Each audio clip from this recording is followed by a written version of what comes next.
Sports കോട്ടയുമായി ബന്ധപ്പെട്ടിട്ട് ഒരു video ചെയ്യുമെന്നുള്ളത് ഒരുപാട് കുട്ടികൾ റിക്വസ്റ്റ് ചെയ്തിട്ടുള്ള ഒരു കാര്യമാണ്. നമ്മൾ ഏത് വീഡിയോ ചെയ്യുകയാണെങ്കിൽ അതിന് താഴെ ഒരു കമന്റ് സ്പോർട്സ് കോട്ടയെ കുറിച്ച് പറഞ്ഞു തരുമോ എന്നുള്ളതാണ് അല്ലേ. അപ്പോൾ തീർച്ചയായിട്ടും പറഞ്ഞു തരും ഷമീം സാർ. നിങ്ങളുടെ കൂടെ ഉള്ളിടത്തോളം നിങ്ങൾ ഒരു ടെൻഷനും അടിക്കേണ്ട. വീഡിയോ അവസാനം വരെ കാണാം, മാക്സിമം ഫ്രണ്ട്സിലേക്ക് ഷെയർ ചെയ്ത് കൊടുക്കുക. പിന്നെ ഒരു കാര്യം നിങ്ങളോട് പറയാനുള്ളത്, +1 നിങ്ങൾ സയൻസ് ആണ് എടുക്കുന്നതെങ്കിൽ തീർച്ചയായിട്ടും നിങ്ങൾക്ക് ഇതേപോലെ ഫുൾ മാർക്ക് വാങ്ങണം എന്ന് ആഗ്രഹം ഉണ്ടെങ്കിൽ, അതായത് 520ൽ 520 മാർക്കും സ്കോർ ചെയ്ത് കേരളത്തിലെ ടോപ്പേഴ്സ് ആവണം, കേരളത്തിലെ റാങ്ക് 1 സ്റ്റുഡൻസ് ആവണം നിങ്ങൾക്ക് ആഗ്രഹം ഉണ്ടെങ്കിൽ തീർച്ചയായിട്ടും നമ്മുടെ അഗ്നി ബാച്ചിലേക്ക് ജോയിൻ ചെയ്തോളൂ. അഗ്നി ബാച്ചിലൂടെ നിങ്ങൾക്ക് അടിപൊളിയായിട്ട് ലൈവ് ആയിട്ടുള്ള ക്ലാസ്സുകൾ ലഭിക്കും. അതുപോലെ തന്നെ റെക്കോർഡഡ് ക്ലാസ്സുകളും PDF ക്ലാസ് നോട്ടുകളും ഒക്കെ ഉണ്ടാവും കേട്ടോ. ഓക്കെ, അതേപോലെ ചാപ്റ്റർ വൈസ് വർക്ക്ഷീറ്റുകളും PYQ വീഡിയോ സൊല്യൂഷൻസ്, അതായത് കഴിഞ്ഞ വർഷങ്ങളിലുള്ള ക്വസ്റ്റ്യൻ പേപ്പേഴ്സ് ഫുൾ അനലൈസ് ചെയ്ത് അതിൻ്റെ കംപ്ലീറ്റ് ആൻസേഴ്സ് നിങ്ങൾക്ക് എന്ത് ചെയ്യും, ഞങ്ങൾ വീഡിയോ ആയിട്ട് തരും. അതുപോലെ തന്നെ NCERT ക്വസ്റ്റ്യൻസ് ഉണ്ടാവും, അത് വളരെ ഇമ്പോർട്ടൻ്റ് ആണ്. NCERTയിലുള്ള വളരെ എന്താ പറയുക ടഫ് ആയിട്ടുള്ള ക്വസ്റ്റ്യൻസ് അടക്കം നിങ്ങൾക്ക് കംപ്ലീറ്റ് എന്ത് ചെയ്തും കവർ ചെയ്ത് തരും. അതുപോലെ തന്നെ ചാപ്റ്റർ വൈസ് എക്സാംസും മോഡൽ എക്സാംസും ഒക്കെ നമ്മുടെ ബാച്ചിൻ്റെ ഫീച്ചറാണ്. ഇതിനൊക്കെ നിങ്ങൾക്ക് ആകെ വരുന്ന ചിലവെന്ന് പറയുന്നത് വെറും 4999 രൂപ മാത്രമാണ്. ഒരു വർഷത്തേക്ക് +1 സയൻസ് പഠിക്കാൻ നിങ്ങൾക്ക് ആകെ ചിലവ് വരുന്നത് വെറും 4999 രൂപ മാത്രമാണ്. ഇത് കൂടാതെ നമ്മുടെ ബുക്ക് സെറ്റും ഉണ്ട്. നമ്മുടെ എന്താ പറയുക ഏറ്റവും ബെസ്റ്റ്, കേരളത്തിലെ ഏറ്റവും ബെസ്റ്റ് ഗൈഡ് ഏതാന്ന് വെച്ചാൽ അത് എക്സാമിനറിൻ്റെ ഗൈഡ് തന്നെ ആയിരിക്കും. കാരണം അത്രയധികം ഫീച്ചേഴ്സ് ആണ് നമ്മുടെ ബുക്ക് സെറ്റിലുള്ളത്. 1530 രൂപയാണ് ഈ ഒരു ഗൈഡിൻ്റെ വില. അത് ബാച്ചിൽ ജോയിൻ ചെയ്യുന്നവർക്ക് ചെറിയ ഡിസ്കൗണ്ടിലൊക്കെ ലഭിക്കുന്നതായിരിക്കും. ചാപ്റ്റർ വൈസ് സിംപ്ലിഫൈഡ് നോട്ട്സും അതുപോലെ കൺസെപ്റ്റ് അപ്ലിക്കേഷൻ ക്വസ്റ്റ്യൻസും new pattern exam oriented questions, ഇതാണ് വളരെ ഇമ്പോർട്ടൻ്റ് ആയിട്ടുള്ള കാര്യം. ന്യൂ പാറ്റേൺ ഒക്കെ മാറി, ക്വസ്റ്റ്യൻ പേപ്പർ ടഫായി, ഔട്ട് ഓഫ് സിലബസ് ക്വസ്റ്റ്യൻ വന്നതല്ല, നമ്മൾ കണ്ടിട്ടില്ലാത്ത പരിചയമില്ലാത്ത ക്വസ്റ്റ്യൻസ് വന്നതുകൊണ്ടാണ് ഓരോ സബ്ജക്റ്റും ബുദ്ധിമുട്ടായി മാറുന്നത്. അതുകൊണ്ട് തന്നെ ന്യൂ പാറ്റേൺ എക്സാം ഓറിയന്റഡ് ക്വസ്റ്റ്യൻസും ആൻസേഴ്സും NCERT ക്വസ്റ്റ്യൻ ആൻഡ് ആൻസേഴ്സ്, അതുപോലെ previous year question and answers, unit test for all chapters, ഇതെല്ലാം നമ്മുടെ ബുക്ക് സെറ്റിൻ്റെ പ്രത്യേകതയാണ്. ആരും എന്ത് ചെയ്യരുത്, ഈ ഒരു ബാച്ചിൽ ജോയിൻ ചെയ്യാതിരിക്കരുത്. അതുപോലെ തന്നെ ബുക്ക് സെറ്റ് വാങ്ങാതിരിക്കരുത്. തീർച്ചയായിട്ടും നിങ്ങൾക്ക് വളരെയധികം ഹെൽപ്ഫുൾ ആവും. +1 സയൻസ് എടുക്കുന്ന മക്കളെ സംബന്ധിച്ചിടത്തോളം അവർക്കൊരു ഡ്രീം ഉണ്ടാവും, എന്താണ് ആവേണ്ടത്, തീർച്ചയായിട്ടും ഉണ്ടാവും. അപ്പോൾ ആ ഒരു ഡ്രീമിലേക്ക് നിങ്ങൾ എത്തിക്കാൻ വളരെയധികം ഹെൽപ്ഫുൾ ആയിട്ടുള്ള ഒരു കാര്യമാണ് ഈ ബുക്ക് സെറ്റും അതുപോലെ തന്നെ നമ്മുടെ അഗ്നി ബാച്ചും. അപ്പോൾ എത്രയും പെട്ടെന്ന് തന്നെ ജോയിൻ ചെയ്യുക. വെറും 4999 രൂപ മാത്രമാണ്. നിങ്ങൾക്ക് ഇതേപോലെ എന്ത് ചെയ്യാം, ഫുൾ മാർക്ക് വാങ്ങിയിട്ട് ചിരിക്കുന്ന മുഖത്തോടെ ഇതേപോലെ ഈ മക്കളൊക്കെ നിൽക്കുന്ന പോലെ എന്ത് ചെയ്യാം, അടിപൊളിയായിട്ട് ഫോട്ടോ ഒക്കെ വരും. അപ്പോൾ തീർച്ചയായിട്ടും എന്ത് ചെയ്യുക, ബാച്ചിൽ ജോയിൻ ചെയ്യുക. ഇനി നമുക്ക് നമ്മുടെ സ്പോർട്സ് കോട്ടയുടെ കാര്യം പറയാം.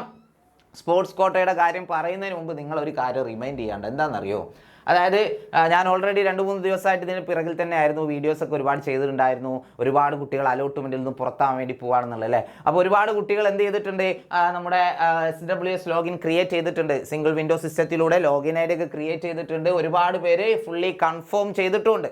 ഓക്കെ, അതായത് ഓരോ ജില്ല തിരിച്ചുള്ള കണക്ക് ഇത് 19-ാം തീയതി, അതായത് ഇന്നലെ വൈകുന്നേരം 5 മണിക്കുള്ള കണക്കാണ്. ഇന്നലെ വൈകുന്നേരം 5 മണിക്കുള്ള കണക്കാണ്. ഇനിയും ഒരുപാട് കുട്ടികൾ എന്ത് ചെയ്യാണ്ട്, ഓരോ ജില്ലയിലും ആയിരക്കണക്കിന് കുട്ടികൾ ഇനിയും ഫൈനൽ കൺഫർമേഷൻ നടത്താറുണ്ട്. ടോട്ടൽ നമ്പർ പറഞ്ഞുതരാം, അതാണ് ഏറ്റവും എളുപ്പം.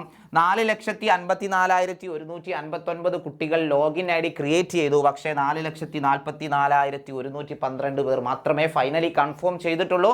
അതായത് 10,000-ഓളം കുട്ടികൾ ഇനിയും കൺഫർമേഷൻ നടത്താനുണ്ട്. ഓക്കെ, 10,000-ഓളം കുട്ടികൾ ഇനിയും കൺഫർമേഷൻ നടത്താണ്ട്. അതുകൊണ്ട് തീർച്ചയായിട്ടും കൺഫർമേഷൻ നടത്താത്തവർ എത്രയും പെട്ടെന്ന് തന്നെ എന്ത് ചെയ്യുക, കൺഫർമേഷൻ നടത്തുക. ഇല്ലെങ്കിൽ അലോട്ട്മെൻറ്റിലേക്ക്, ട്രയൽ അലോട്ട്മെൻറ്റിൽ നിങ്ങളുടെ പേര് വരില്ല. ട്രയൽ അലോട്ട്മെൻറ്റിൽ വന്നു കഴിഞ്ഞാൽ നിങ്ങൾക്ക് എഡിറ്റ് ചെയ്യാൻ വേണ്ടി പറ്റുള്ളൂ. ഫസ്റ്റ് അലോട്ട്മെൻറ്റിലേക്ക് നിങ്ങളെ പരിഗണിക്കുകയുള്ളൂ. ഓക്കെ, അതുകൊണ്ട് ഇന്ന് തന്നെ എന്തായാലും എല്ലാവരും ഫൈനൽ കൺഫർമേഷൻ നടത്തുക. അത് നമ്മുടെ സ്പോർട്സ് കോട്ടയിലെ കുട്ടികളാണെങ്കിലും ശരി. ഓക്കെ, സ്പോർട്സ് കോട്ടയിലെ കുട്ടികളാണ്. ഞാൻ സ്പോർട്സ് കോട്ടയിലൂടെയാണ് അഡ്മിഷൻ എടുക്കാൻ ആഗ്രഹിക്കുന്നതെന്നും കരുതി ഇന്ന് അപ്ലൈ ചെയ്യാതിരിക്കണ്ട. നിങ്ങൾക്ക് ഡേറ്റ് വേറെയാണല്ലോ എന്ന് തെറ്റിദ്ധാരണ ഉണ്ടെങ്കിൽ അത് മാറ്റിക്കോ. ഉറപ്പായിട്ടും നിങ്ങൾ അലോട്ട്മെൻറ്റിൽ നിന്ന് പുറത്താവും. നിങ്ങൾക്ക് എത്ര വലിയ സ്റ്റേറ്റ് ചാമ്പ്യൻ ആയിട്ടും കാര്യമില്ല, നാഷണൽ ചാമ്പ്യൻ ആയിട്ടും കാര്യമില്ല. നിങ്ങൾ എന്ത് ചെയ്യണം, അലോട്ട്മെൻറ്റിന് അപ്ലൈ ചെയ്യണം. ഇന്ന് അപ്ലൈ ചെയ്തിട്ടുണ്ടാവണം. അത് കൂടാതെ എക്സ്ട്രാ നിങ്ങൾ ചെയ്യേണ്ട കാര്യമാണ് ഞാൻ പറയാൻ വേണ്ടി പോകുന്നത്. ഓക്കെ, മുഖ്യഘട്ടം, സ്പോർട്സ് കോട്ടയുടെ മുഖ്യഘട്ടം എന്ന് പറയുന്നത് സ്പോർട്സ് മികവ് രജിസ്ട്രേഷനും വെരിഫിക്കേഷനും. അത് 23-ാം തീയതി ആണ് തുടങ്ങുന്നത്. 28-ാം തീയതി വരെയാണ് സമയം. എന്താണ് ഈ മികവ് രജിസ്ട്രേഷൻ? മികവ് രജിസ്ട്രേഷൻ എന്ന് പറഞ്ഞാൽ നിങ്ങൾ ഓരോ ജില്ലക്കാർക്കും ഓരോ സ്പോർട്സ് കൗൺസിൽ അതോറിറ്റി ഉണ്ട് ഓരോ ജില്ലയിലും. ആ ജില്ലാ സ്പോർട്സ് കൗൺസിലിലേക്ക് നിങ്ങളുടെ സർട്ടിഫിക്കറ്റുകൾ വെരിഫിക്കേഷന് വേണ്ടിയിട്ട് നിങ്ങൾ അയച്ചു കൊടുക്കണം. ഒന്നുകിൽ ഇമെയിൽ വഴി അയച്ചു കൊടുക്കാം. ഇമെയിൽ വഴി നിങ്ങൾക്ക് എന്ത് ചെയ്യാം, നിങ്ങളുടെ സർട്ടിഫിക്കറ്റ് സ്കാൻ ചെയ്ത്, മലപ്പുറം ജില്ലയിലൊക്കെ അങ്ങനെയാണ്. ഓക്കെ. പക്ഷേ തിരുവനന്തപുരം ജില്ലയിൽ ഞാൻ വിളിച്ചന്വേഷിച്ചപ്പോൾ അവിടെ നിന്ന് പറഞ്ഞത് നേരിട്ട് ചെല്ലണമെന്നാണ്. ഓക്കെ, അതായത് ഓരോ എന്താ പറയുക ജില്ലയിലും വ്യത്യസ്തമായിരിക്കും. നിങ്ങളുടെ ജില്ലാ സ്പോർട്സ് കൗൺസിലിലേക്ക് നിങ്ങൾ എന്ത് ചെയ്യുക, തീർച്ചയായിട്ടും ഒന്ന് കോൺടാക്ട് ചെയ്യുക എങ്ങനെയാണ് ചെയ്യേണ്ടതെന്നുള്ളത്. മിക്കവാറും അക്ഷയ സെൻറ്ററുകൾ വഴി ഇതൊക്കെ ചെയ്തു തരും, അവർക്കറിയാം എങ്ങനെയാണെന്നുള്ളത്. ഇനി ഒറ്റക്കാണ് ചെയ്യുന്നത് എന്നുണ്ടെങ്കിൽ തീർച്ചയായിട്ടും ഇതിനെക്കുറിച്ച് അറിയാൻ വേണ്ടിയിട്ട് ജില്ലാ സ്പോർട്സ് കൗൺസിലിനെ എന്ത് ചെയ്യുക, ബന്ധപ്പെടുക. അല്ലെങ്കിൽ നിങ്ങളുടെ സ്കൂളിലെ ഹെൽപ്പ് ഡെസ്കുമായി ബന്ധപ്പെട്ടിട്ട് നിങ്ങൾക്ക് സംശയം തീർക്കാവുന്നതാണ്. എല്ലാ സ്കൂളുകളിലും ഹെൽപ്പ് ഡെസ്കുകളുണ്ട്. അവിടെ പോയി കഴിഞ്ഞാൽ ഒന്നും കൂടി ഈസി ആയിരിക്കും. നമ്മുടെ അധ്യാപകർ തന്നെയാണല്ലോ. അപ്പോൾ തീർച്ചയായിട്ടും സ്പോർട്സ് കോട്ടയിലൂടെ അഡ്മിഷൻ നേടാൻ ആഗ്രഹിക്കുന്ന മക്കളെല്ലാവരും 23-ാം തീയതി മുതൽ എന്ത് ചെയ്യേണ്ടി വരും, നമ്മുടെ സർട്ടിഫിക്കറ്റുകൾ വെരിഫിക്കേഷന് വേണ്ടിയിട്ട് സ്പോർട്സ് കൗൺസിലിനെ ഏൽപ്പിക്കേണ്ടി വരും. ഒന്നെങ്കിൽ ത്രൂ ഇമെയിൽ അല്ലെങ്കിൽ നേരിട്ട്. ഓക്കെ, ക്ലിയർ അല്ലേ? അത് 28-ാം തീയതി വരെ സമയമുണ്ട്. ഇനി ഓൺലൈനായിട്ട് രജിസ്ട്രേഷൻ ആരംഭിക്കേണ്ട തീയതി, അതായത് നമ്മുടെ hscap.kerala.gov എന്ന സൈറ്റിലൂടെ നിങ്ങൾ ഓൺലൈനായിട്ട് ഇപ്പോൾ ചെയ്ത പോലെ തന്നെ എന്ത് ചെയ്യണം, ഒന്നുകൂടെ ചെയ്യണം. ഇപ്പോൾ നിങ്ങൾ ചെയ്തിട്ടുണ്ടല്ലോ നമ്മുടെ കാൻഡിഡേറ്റ് ലോഗിൻ ക്രിയേറ്റ് ചെയ്ത പോലെ തന്നെ, അതേപോലെ സ്പോർട്സ് കാൻഡിഡേറ്റ് ലോഗിൻ എന്ന് പറയുന്ന ഒരു സംഭവം വരും. അപ്പോഴും നിങ്ങൾ നിങ്ങളുടെ സ്കൂളുകളും കോഴ്സുകളും ഒക്കെ തിരഞ്ഞെടുത്ത് കംപ്ലീറ്റ് ഇപ്പോൾ ചെയ്ത് പളി മുഴുവൻ എന്ത് ചെയ്യണം, ഒരു തവണ കൂടി ചെയ്യണം. അത് സ്റ്റാർട്ട് ചെയ്യുന്നത് 24-ാം തീയതിയാണ്. ഈ 24-ാം തീയതി സ്റ്റാർട്ട് ചെയ്യുന്നു എങ്കിലും ഇത് കംപ്ലീറ്റ് ചെയ്യണമെങ്കിൽ നമുക്ക് എന്ത് കിട്ടണം, ഈ 23-ാം തീയതി നമ്മൾ സ്പോർട്സ് കോട്ടയിലേക്ക് അപേക്ഷിച്ചതിൻ്റെ ആ ഒരു സ്കോർ ഷീറ്റ് എന്ത് ചെയ്യണം, തിരിച്ചു കിട്ടണം. സ്കോർ ഷീറ്റ് നമുക്ക് തിരിച്ചു കിട്ടണം. അതിന് ശേഷമേ നമുക്കിത് ഫൈനൽ കൺഫർമേഷൻ നടത്താൻ വേണ്ടി പറ്റുള്ളൂ. ഓക്കെ, ഫൈനൽ കൺഫർമേഷൻ നടത്തണമെങ്കിൽ ജില്ലാ സ്പോർട്സ് കൗൺസിലിന് എന്ത് ചെയ്യണം, തിരിച്ചു കിട്ടണം. അതായത് 28-ാം തീയതിയിലേക്ക് വെച്ച് കഴിഞ്ഞാൽ, നമ്മൾ 28-ാം തീയതിയാണ് സ്പോർട്സ് കൗൺസിലേക്ക് നമ്മുടെ സർട്ടിഫിക്കറ്റ് വെരിഫിക്കേഷന് വേണ്ടി അയക്കുന്നതെന്ന് വിചാരിക്കാം. അവരത് നോക്കി റിട്ടേൺ ചിലപ്പോൾ കിട്ടൽ എപ്പോഴായിരിക്കും, 29-ാം തീയതിയോ 30-ാം തീയതിയോ ആയിരിക്കും. പക്ഷേ നമ്മുടെ അപേക്ഷ സമർപ്പിക്കേണ്ടതിൻ്റെ അവസാന തീയതി 29-ാം തീയതിയാണ്. അതുകൊണ്ട് സ്പോർട്സ് കോട്ടയിലുള്ള മക്കളെല്ലാവരും നിർബന്ധമായിട്ടും മിനിമം 25-ാം തീയതി എങ്കിലും എന്ത് ചെയ്യണം, ഈ വെരിഫിക്കേഷന് വേണ്ടിയിട്ട് സ്പോർട്സ് കൗൺസിലുമായി ബന്ധപ്പെട്ടിട്ട് നിങ്ങളുടെ സർട്ടിഫിക്കറ്റ് അല്ലെങ്കിൽ ആ മാർക്ക് ഷീറ്റ്, നിങ്ങളുടെ സ്കോർ ഷീറ്റ് നിർബന്ധമായിട്ട് എന്ത് ചെയ്യണം, 26-ാം തീയതിയോ 27-ാം തീയതി എങ്കിലും നിങ്ങൾ കൈപ്പറ്റിയിട്ടുണ്ടാവണം. ഓക്കെ, അല്ലെങ്കിൽ നിങ്ങൾക്ക് സ്പോർട്സ് കോട്ടയിൽ എന്ത് ചെയ്യാൻ പറ്റില്ല, അപ്ലൈ ചെയ്യാൻ വേണ്ടി പറ്റില്ല.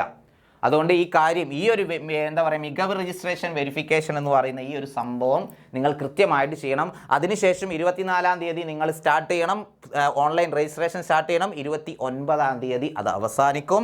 സ്പോർട്സ് കോട്ട മുഖ്യ ഘട്ട 1-ാം അലോട്ട്മെൻറ്റ് വരുന്നത് 3/6/2025-നാണ്. നിങ്ങളുടെ അലോട്ട്മെൻറ്റ് സ്പെഷ്യലായിട്ട് വരും 3/6/2025. ഓക്കെ അല്ലേ? അപ്പോൾ ഇത്രയും കാര്യങ്ങൾ ശ്രദ്ധിക്കുക. ഞാൻ പറഞ്ഞതിൽ എന്തെങ്കിലും സംശയം ഉണ്ടെങ്കിൽ താഴെ കമൻറ്റ് ചെയ്യുക. മാക്സിമം ഫ്രണ്ട്സിലേക്ക് ഇത് ഷെയർ ചെയ്ത് കൊടുക്കുക. സ്പോർട്സ് കോട്ടയിലാണെന്ന് കരുതി ആരും അലോട്ട്മെൻറ്റിന് അപ്ലൈ ചെയ്യാതിരിക്കരുത്. ക്ലിയർ അല്ലേ മക്കളെ? അപ്പോൾ വീണ്ടും കാണുന്നവരെ ടാറ്റ, ബൈ ബൈ.